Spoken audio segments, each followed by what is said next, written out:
continuing to talk. We'll see if they can figure out a deal, but it's hard to imagine that Cook goes back out there to practice without having some type of private hope that a deal would get done. Meanwhile, not a lot of hope in Washington, at least currently, that Terry McLaurin and the Commanders would get a deal done. They continue to struggle to make progress. He is a hold-in. He has not returned to practice, unlike James Cook, and there's a disagreement here on what he should be paid, and we'll see if they can figure it out. Meanwhile, the Packers quarterback Jordan Love is having surgery on his left thumb to repair a ligament issue. He'll miss the remainder of the preseason. The Packers believe he is expected to be ready for week 1, which is good news. And this is what's so funny. Jordan Love, everybody applauds him, plays, tears a ligament in his thumb. Oh, maybe you shouldn't be playing your quarterbacks in the preseason. But Joe Burrow wanted to be out there. Tua wanted to be out there. So this ignites that debate about whether or not you should or shouldn't be playing your players. We have that debate like almost every year. We welcome you into NFL Live. So glad you're with us. You heard from Adam Schefter. Mina Kimes is here. Dan Orlovsky. You'll hear from Field Yates a little bit later on. We've got reporters across the way. You know it's almost time for the season when we're all back together, so we're getting closer and closer. Back together again. We've already had that a few times. That was like a month ago. That was July. Dan, we just heard this about Jordan Love. It's his non-throwing hand. Any concerns about the Packers quarterback for you? There's always concerns when you're getting surgery 3 or so weeks away from the start of the season. Second year in a row that there's potential missed time for Jordan because of injury, so that has my attention. But I think while they're saying not a concern for like the regular season, there's 2 things that come to mind specifically to their offense. One, this is an offense that runs the football a ton out of the shotgun, and also with like some pretty unique ball handling just because of some of like the spinner action run that they get. So how comfortable is he going to be holding the ball with different hands and kind of in some unique handoff situations? And also they throw the ball a ton from underneath the center. He's very, very good at it. So is he capable of taking those snaps and executing some of their play action, you know, with even the off-hand ball fakes? Under center play action is where my mind is, because it's a really important part of their offense. It's how they get to their explosives. Jordan Love was the best quarterback in football statistically in play action last year. Not Jared Goff, not Lamar Jackson. EP per dropback, it was Jordan Love. And about half of those reps were under play action. When he was in the gun, it was mostly, you know, screens, quick hitters. Play action is under center, is how they got to their explosive plays out of play action. When you think about Matthew Golden's potential impact as a downfield threat in this offense, I think about Jordan Love turning his back to the defense, turning around, and then Golden using that 4-2 speed to get downfield. So that's something I would keep an eye on. I think they're really good at running the football out of the gun, but to your point, they do a lot of interesting handoffs. That's another thing I'd watch. But yeah, the play action is what I'm like their play action being, I guess, dual purpose because go right or left. He's capable of faking right and going to his left. When you're faking to the right, it's more of like that left-hand grip on the ball. So how is that going to feel? You mentioned Matthew Golden. It's also just taking reps away from the chemistry and the connection with the first rounder. Especially as a downfield threat, like, you know, it's one thing to have 4-2 speed. It's another to have that translate into the field. Xavier Worthy being a great example last year where they didn't quite have the timing right on some of those downfield balls. So you really want to see what that with Golden early on. Rob Domofsky, our Packers reporter, recently reported just how good Matthew Golden has looked already. So you hope that they can get that chemistry, continue to go with it. Jordan Love, by the way, top 5 in the NFL last season in completions, 20-plus yards downfield. Definitely a big part of the game. Let's get to some more news out of Rams camp. You see Matthew Stafford, well, he's on the sideline because he's not practicing again today. The Rams had expected maybe he would practice yesterday. That didn't happen. Not out there again. It is his back that's acting up. So Lindsey Theory is out at Rams camp. And Lindsey, what is the latest going on with Matthew Stafford today? Laura, you mentioned it. Matthew Stafford was not on the practice field, not even in street clothes. In fact, the only sighting of the Rams quarterback was him walking out the front door of the facility with head athletic trainer Reggie Scott. Sean McVay was not available to talk to reporters today. That was not a scheduled day for McVay. But when asked yesterday if he anticipated Stafford to practice today, he said he was unsure because the plan, frankly, is going astray. McVay did express a hope that he would be able to participate in individual drills, but obviously that did not happen. So the Rams plan to integrate Stafford into training camp. Not exactly going toward plan, though. Talking with folks around the building, they still have a lot of confidence. They're expressing a lot of confidence that he is going to be available for week 1. McVay, though, saying he's just going to take that one day at a time. There is something here on the Rams training camp facility at practice that is adjacent to the practice field that caught everyone's attention, though. That is the Immortal Chamber. Laura, get this. It is a chamber in an Airstream. It's red light therapy. I'm told it is purely a coincidence that this trailer is here at practice. It arrived yesterday morning. It is departing tonight. Players have been going in and out of it, including Matthew Stafford yesterday. And when they do come out, they say they feel restored and rejuvenated. That is only, again, I'm told, a coincidence. Not here for Matthew Stafford's back, but does happen to kind of be something nice to have around right now. And that lines up that, listen, I believe you're reporting, Lindsay, but it is a little suspect either way. I noticed the license plate on that Airstream said optimized, like that.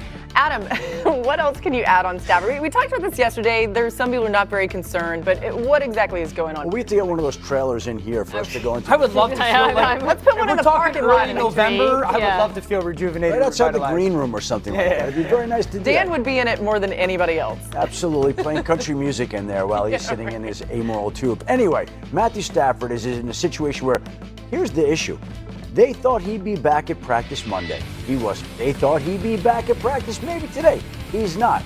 At some point, there has to be some level of concern that builds up, but it hasn't yet within the organization. They remain quietly and privately confident that he's going to be ready for the regular season opener against the Houston Texans. But now, we are just over 3 weeks away. He's 37 years old. It's a back.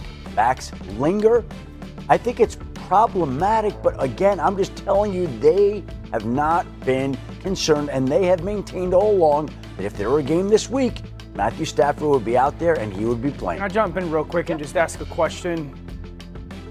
Is it more of a function thing or a pain tolerance thing? Maybe a little bit of both. I don't know. We know, he's one of the toughest people, probably one of the toughest players in the NFL at pain tolerance, but why force that if you don't have to right now? Mina, you've certainly spent a ton of time around the Rams, once again calling the preseason games, so cool. Let's live in a world where Stafford is actually healthy, available week 1, right? What do you want to see out of this Rams offense?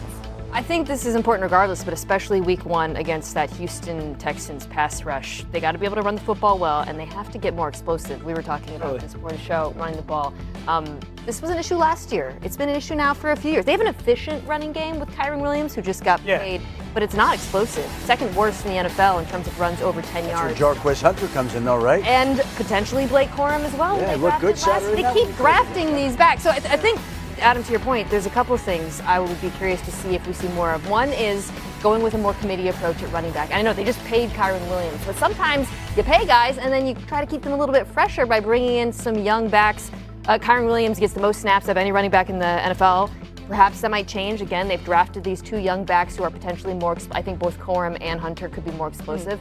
And then the other thing, so curious to hear your thoughts on this, Sean McVay has not mixed up his personnel usage. And last year, Tyler Higbee was injured.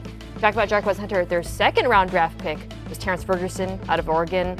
Good blocking tight end. I know Sean McVay coveted him. I think he could take on some of those roles that Cooper Kupp did as both a blocker and a receiver, or potentially 2 backs like Liam Cohen in Tampa, because now you have this stable of running backs. It feels like they have to mix things up to make this run game more explosive, because I think that's been kind of the missing piece in this Rams offense. When you bring up Terrence Ferguson, when they drafted him, they compared him to Travis Kelce. Now, I don't know that anybody's dropping an album on Terrence Ferguson's podcast today, but they have big hopes for him in the future. 7 p.m., watch out.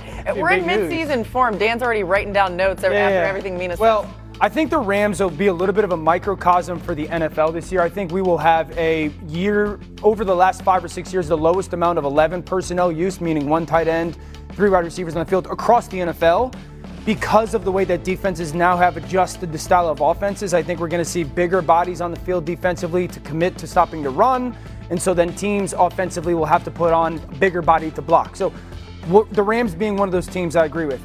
To your point, they were one of the worst offenses in the NFL with explosive runs last year. For a team that nobody wanted to play come to the playoffs, to your point, like 2nd and 7 sounds fun until you get to 3rd and 7. You know, if you look at the teams that had the most amount of explosive runs, 4 of the top 5 were playoff teams. And obviously the Lions, Packers, Bucks, and Ravens. And then the Cardinals were a team that flirted with it if they were able to stay healthy. So I agree in totality, explosive runs. And I think the thing that's connected to that is, as great as Matthew was last year and that offensive line, they weren't good on 3rd and obvious pass situations. So like the stress to that offensive line when it's 3rd and 6, 3rd and 7 is exacerbated.